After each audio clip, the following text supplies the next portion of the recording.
exegete the text.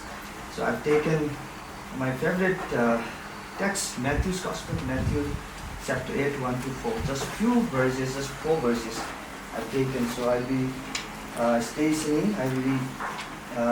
staying in this chapter, Matthew 8, 1 to 4.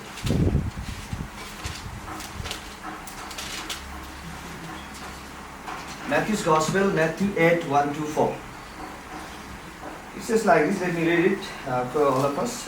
When he came down from the mountain, great crowds followed him.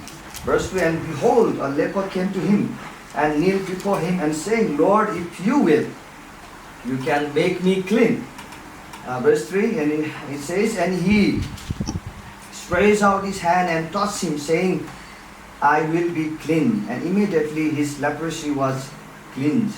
Let's also read verse 4. And Jesus said to him, see that you say nothing to anyone, but go show yourself to the priest and offer the gift that Moses commanded for a proof to the people.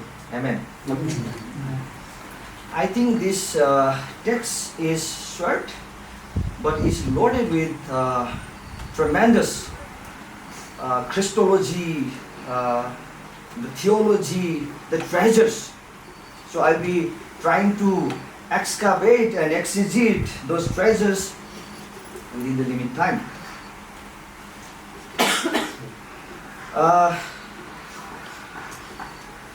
This is the triple traditions. What that means?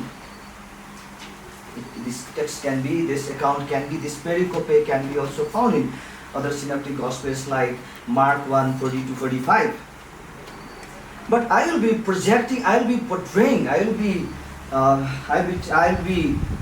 that the Mattheanism today, the Matthew's theology, how Matthew has portrayed the unique Jesus, the Matthean Jesus, the Jewish Jesus, despite of having same account. That is something amazing, that is something interesting, that is something that makes us to stay there and focus, think, wonder. In spite of having same account, same Jesus, why Matthew is tremendously unique? That was my thesis in MTS. I pondered there, 6 months, I underground there. I scratched my brainstorming. Just before submitting my thesis, it was just 1 week. I came to know what I was trying to hit, what I was trying to anticipating, what I am trying to collect. Just before 1 week. I thought to jump and scream, and what do I tell? That was my findings. That's the Matthean, the graph, the treasures. I did my thesis in particularism and universalism in Matthew's Gospels, using the redaction criticism as the tools, projecting the unique Jesus, Matthean Jesus, in terms of evangelism. When Jesus came down from the mountain, great crowds followed him. The Greek, so I'll be using some Greek words and Greek phrases, syntax. This word begins with katabantos de autou. Katabantos de autou. De is a particle. Matthew has begun here. Katabantos de autou. When he came down from the mountain. De is a particle, not participle. Right? It sounds similar. Not participle, but particle. Whenever de appears in the text, it reminds us something is continuing. Something is happening from beginning. Not a new start. What it reminds us, katabantos de autou. De, what it reminds us in this text? It reminds us Matthew 5:1. Jesus went out to the mountain. When Jesus saw the crowd, he went up to the mountain. He sat down there and began to appear as a didactic Jesus. He began to preach. He began to teach them. So when we come Matthew 8, that it stops there. Now new episode it begins. So let me conclude. Matthew 5 to 7, the word of Jesus. Matthew 8 to 9, the deeds of Jesus. And Matthew 10 is commissioning the Jesus. So I've given you few chapters outlined. Matthew 5 to 7, words of Jesus, the didactic Jesus. Matthew 8 to 9, the word of Jesus. Jesus is performing the miracle. So this is the first miracle. Jesus touched the leper. 8 to 9, and coming to chapter 10, Jesus is commissioning the disciples. Other things are there that really trigger us, like great crowd followed him and the mountain. When he came down from the mountain, great crowds followed him. Let me pick few things over here. The mountain. Mountain is so precious for Matthew. That's the treasures for Matthew.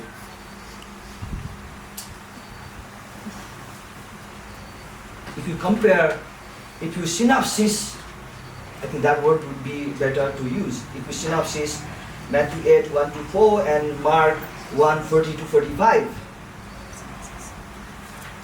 This verse is missing in Mark's Gospel. That is another interesting thing.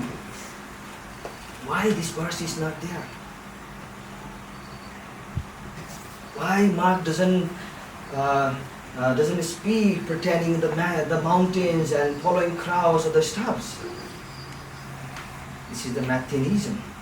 This is the Mattheanism. This is the unique material of Matthew. This is the treasures of Matthew's Gospel. The goosebump happens, whenever you pick up the treasures of Matthew's. If things are there, similar, it doesn't trigger. But something that is unique. So from the mountain and great crowds followed him. Matthew presents Jesus in plenty ways, tremendously. Matthew put Jesus on top of the mountain. Matthew 4. Temptations on the mountain. Matthew 5 to 7, Sermon on the Mount. Matthew 10, Jesus commissioning the disciples. Matthew 15, Jesus fed 4,000. Matthew 17, transfigurations. Matthew 28, and ends with the climax. Pantata ethne, go to the entire nations. Matthew 28, Jesus' last commission. And great crowds followed these demarkers, the discipleship. The crowds following Jesus is some sort of, Matthew is talking about the discipleship over there. Why Matthew is trying to project Jesus? Why he's trying to use some devices like mountains, coming down from the mountains? What it reminds us? It reminds us Exodus event. The Moses coming down from the mountain, descending from the mountain with the Torah, with the law. What it defines, what it demarcates, what it projects, what is the Matthew's intention is that Matthew is portraying Jesus as a new Moses, someone who is greater than Moses. He's trying to use the Semiticism, these devices, Semitic languages, by using mountains. If you see in other places like covering by the cloud, the Shekinah, the glory, the laws, he more aligned to the OT. That is the uniqueness, that is the mechanisms of Matthew's Gospels. When he came down from the mountain, great crowds followed him. If we see chapter 8 to 9, there are 10 miracles. Another things, right? Interesting thing. Why 10 miracles? Why not 9? Why 8? Why not 8? Why not 7? He is so intentional. He is so intentional. Scholars say that maybe Matthew is trying to connect with Exodus, that even 10 plagues God performed through Moses. He is trying to give the mosaic that portray, mosaic projections, trying to project Jesus as a new Moses, even someone who is greater than Moses. That's the reasons Matthew has used these devices. Came down from the mountain, great crowds followed him. Let's come to verse 2. And behold, Idu. The Greek word you can see there, Idu. And behold, a leper came to him and knelt before him, saying, Lord, if you will, if you are willing, you can make me clean. Verse 2 begins with the Greek word idu. Can be translated as behold. We use in today's time, we use this some sort of behold, a similar sort of words. Oh my God! Suppose if you're walking on the way, you see someone with 3 hands. How would you respond? Oh my God! You see something in Facebook or YouTube, you don't just steal there. Keep quiet. You say, oh my God! The immediate response. Right? The behold reminds us something unusual is happening in the pericope, in the text. What is amazing, what is something that is unusual, amazing, extraordinary, beyond this normal situation, normal life? What is happening over here? Another thing, why Matthew is intentional on using behold. If you compare with Mark's Gospel, if you synopsis there, Mark 1:40-45, behold is not there. That is another Matthewism. Even it is not been translated in Nepali Bible. There is no behold. Thus he say leper came to him. NIV, I don't know, NIV also is missing that translations behold. In some translation you don't see there behold. But I should say, if you miss that behold idu, you miss the theology. Can we read this text as a story? That's a story. But you're missing the Christology and the theology. Behold, a leper came to him and kneeled before him and saying, Lord, if you are willing, you can make me clean. Why Matthew has used this word behold? Because if you see the Leviticus law, in book of Leviticus, a leper can't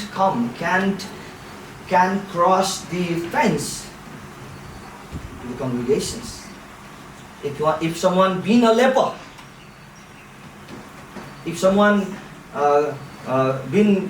caused this disease, got this disease, according to the Leviticus law, the person has to be away from the congregation, can't come to the congregations.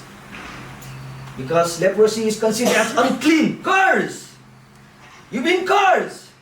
You are not supposed to cross the fence, be in the congregations. Your place, your station is over there. You can't come here. That the law says. See this leper, he tried to cross that fence, cross that wall.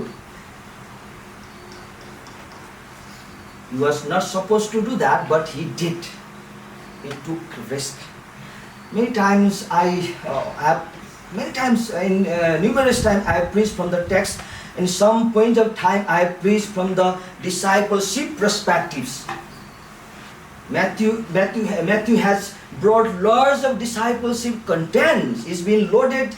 This text is loaded with lots of discipleship contents. So, from discipleship perspective, what we can say, discipleship is all about taking risk, heading to the master, taking risk, carrying the cross.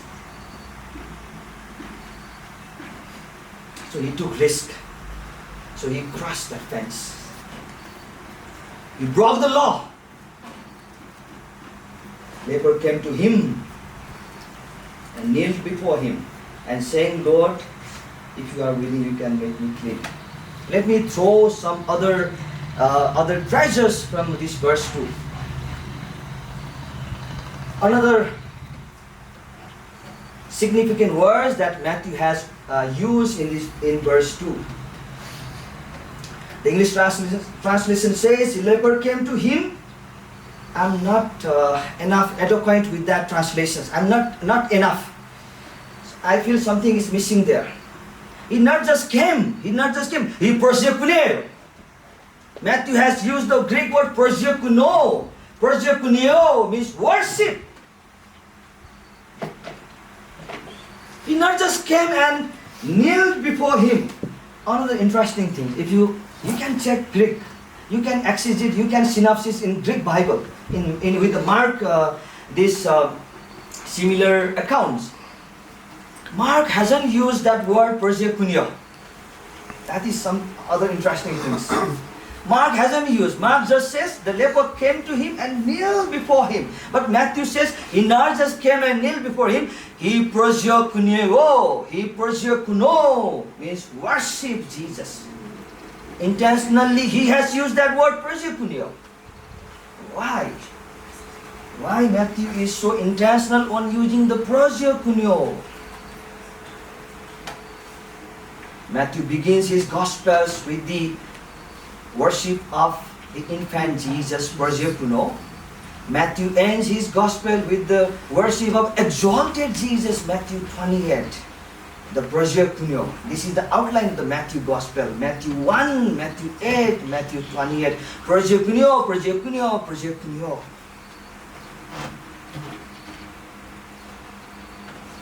So Matthew has used, deliberately he has used the word kurios, Lord.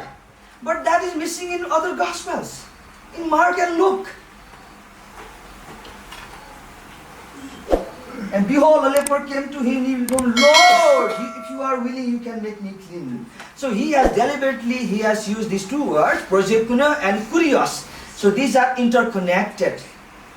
This gives the idea that cultic worship. The Lord can means also guru, sir, master. The Lord also can mean healer, miracle maker.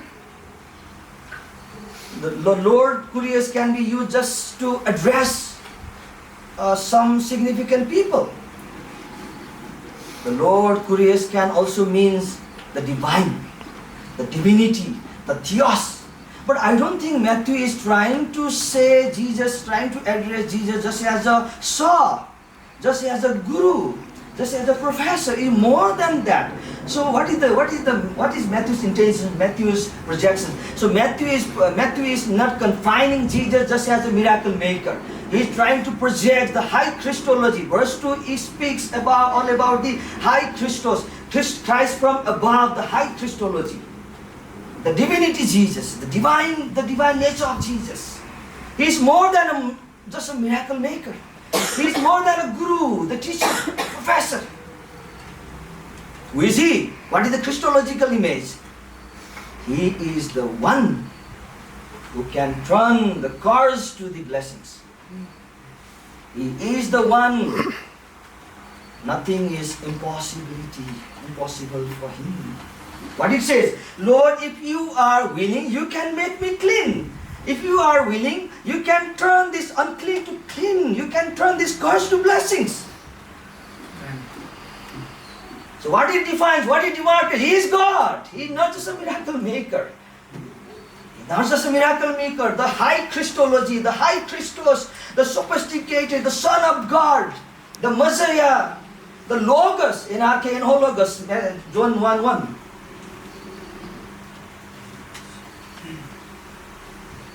Let me come to this point, why he has used this prosyokuno. Since he is talking about the high Christology, the divinity, so he deserves prosyokuno. He deserves worship. If you don't understand this high Christology, high Christos, prosyokuno doesn't have meaning. The high Christos, the Christology, the high Christos, the Christ from above, he deserves this prosyokuno. He is God. If you are willing, you can make me clean. You are able. The dunamis, the dunamai, the Greek word dunamai. Nothing is difficult for you, God. Is there anything difficult for you? That is the explanations of kurios. The later part is the explanations of the Lord. As you read after Lord kurios, what is there? If you are willing, you can make me clean. You can turn the curse to the blessings. Because you are God. Let me go to verse 3. And he stretched out his hand and touched him, saying, I am willing,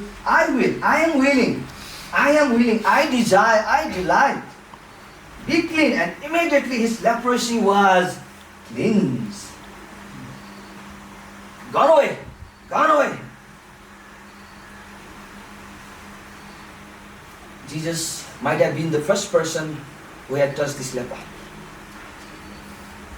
Not even his own people. It's very emotional. Jesus might have been the first person to touch him. And Jesus touched everything away. The new identity he got.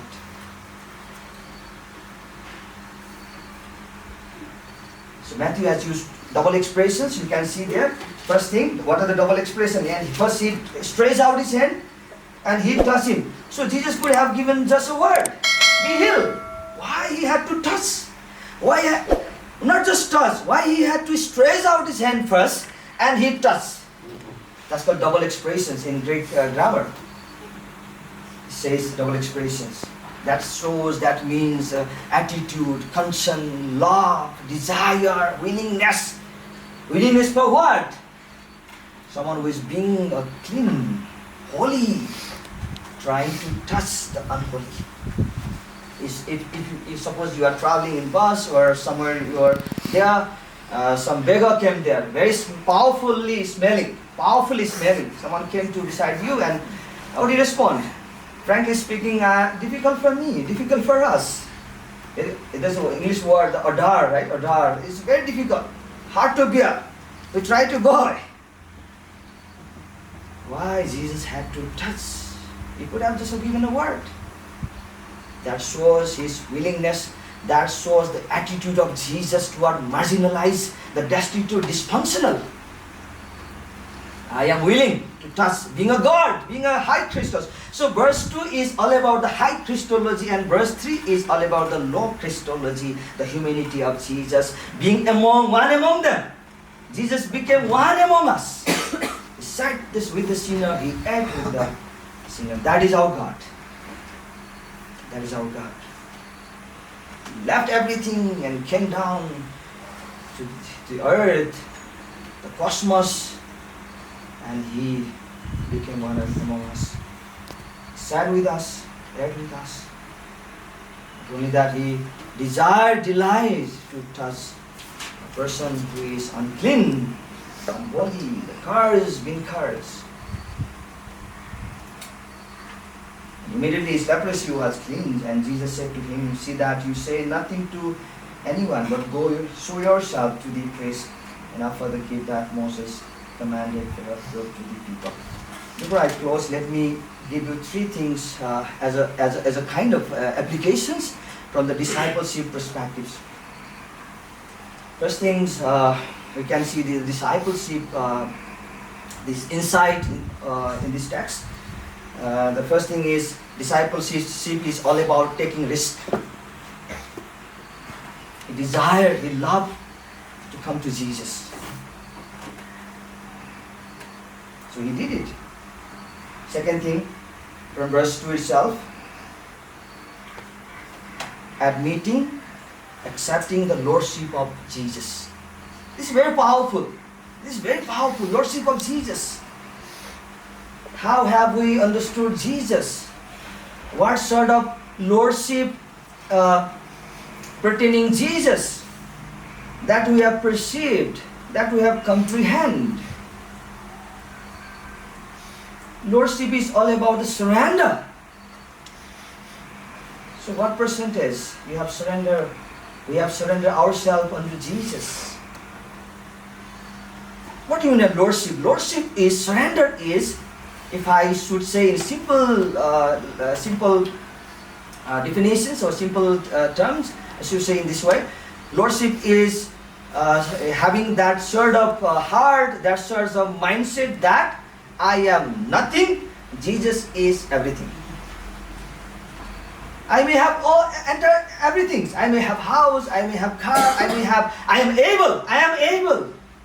But without Jesus, I am nothing, I am zero.